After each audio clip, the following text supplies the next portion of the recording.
Hello तो नमस्कार दोस्तों, फिर से स्वागत है आपका इस चैनल में। आज हम जानेंगे कि एसएससी सीजीएल में क्या क्या लगता है, कितना एज है, कितना सैलरी, इस पूरे वीडियो में जानेंगे।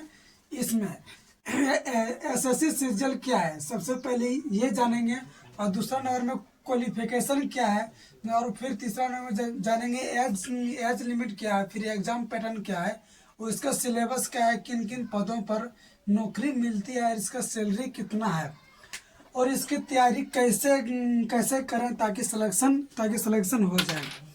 इसमें सबसे पहले आप जानिए कि एसएससी सीजीएल केंद्र केंद्र का एक संस्था जो जो जो अलग अलग विभागों के लिए भर्ती करवाती है। आसान शब्दों में कहें, एसएससी का डिपार्टमेंट के लिए भर्ती कराती है सरकार, एसएससी का केंद्र।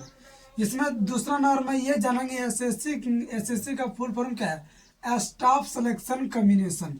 फिर दूसरा नंबर में इसमें एसएससी से बहुत तरह की पद होता है। Number 1 SSC CGL, number 2 SSC CHSL, number 3 SSC MTS इत्यादि कई बहुत और पद होते हैं। दूसरा नंबर में जानेंगे एसएससी सीजीएल के कई पदों पर भर्ती निकालती है। दूसरा नंबर में ये जानिए एसएससी सीजीएल के पास किन किन पदों पर नौकरी मिलती है। एसएससी सीजीएल तीन पदों पर नौकरी मिलती है। Number 1 data entry operator, number 3 lawyer division clerk, number 3 postal assistant. और तीसरा नंबर में जानेंगे कि इसका क्वालिफिकेशन क्या होना चाहिए। इसमें क्वालिफिकेशन आपको मात्र 12th पास है तो इस फॉर्म को अप्लाई कर सकते हैं।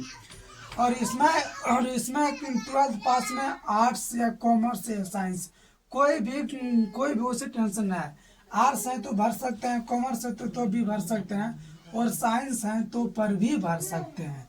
इसमें जानेंगे एज लिमिट। इसका एज लिमिट कितना होता है, इसका एज लिमिट 18 से 27 ईयर होना चाहिए, लेकिन लगभग आपका उम्र 27-28 साल, मतलब 18 साल होना चाहिए, तभी इस फॉर्म का अप्लाई कर सकते हैं।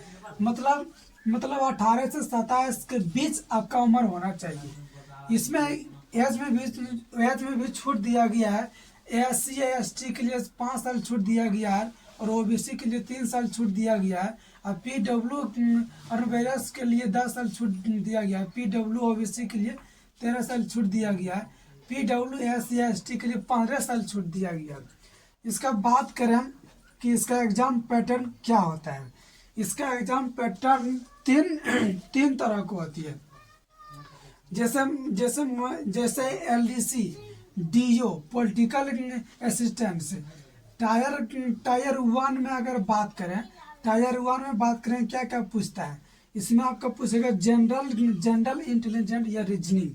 इसमें बात करें क्वांटिटेटिव एप्टीट्यूड दूसरा नंबर में। तीसरा नंबर बात करें जनरल अवेयरनेस, और तीसरा नंबर बात करें इंग्लिश, और चौथा नंबर में इंग्लिश पूछेगा। और इसका नेगेटिव मार्क भी रहता है। इसका नेगेटिव मार्क 1, जिसे 100 क्वेश्चन रहेगा। 100 क्वेश्चन रहेगा, मतलब अगर गलत कर दिया तो आधा नंबर आपका काट लिया जाएगा, जिससे आधा नंबर कट ऑफ में चला जाएगा। जैसे आपका 4 नंबर का क्वेश्चन है, अगर 4 नंबर में अगर एक क्वेश्चन गलत कर दिया तो आपको 2 नंबर काट लिया जाएगा। इसमें बात करें टायर 2 की बात करें, इसमें सबसे पहले ऐसे लिखना पड़ता है। कम से कम 2 से 250 वर्ड में आपको ऐसे लिखना पड़ेगा। अब बात करें इसमें, फिर दूसरा नंबर बात करें लेटर या एप्लीकेशन, आपको लिखना पड़ेगा लगभग 150 से 200 शब्द के बीच आपको लिखना पड़ेगा। टायर 1 और टायर 2 में अगर पास हो जाते हैं, अगर सिलेक्शन हो जाते हैं तो आप करा जाता है टायर 3। अगर टायर 3 में भी आपका पास हो जाता है तो आपको जोनिंग आना सिर्फ बाकी है। सबसे पहले तो यही 2 पड़ाव पार करना है। सबसे पहले यही 2 पड़ाव, टायर 1 और टायर 2। टायर 3 में अगर हम बात करें, सबसे पहले अगर टायर 1 और टायर 2 से पास हो टायर 3 में जाइएगा सबसे पहले आपका स्किल टेस्ट या typing typing test typing test लेगा।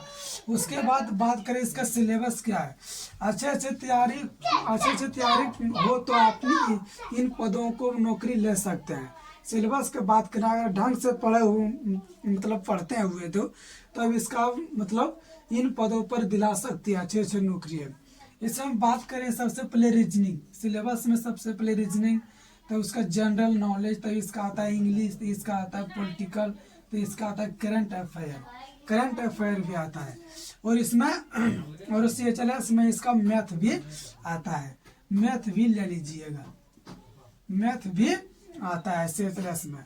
इसका बात करें और इसका बात करें सैलरी की बात करें SSC CGL की तहत LD से का लगभग 19,900 से शुरू होता है और 63,200 तक जाता है।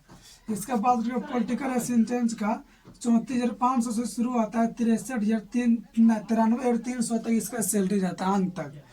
और इसका बात करें DO का 25,500 से शुरू होता है, 25,500 से शुरू होता है, 92,300 तक जाता है, 92,300 तक जाता है। और इसका तैयारी कैसे करें, इसका तैयारी अगर बात करें, इसका तैयारी करने सबसे पहले आपका रेगुलर रहना पड़ेगा।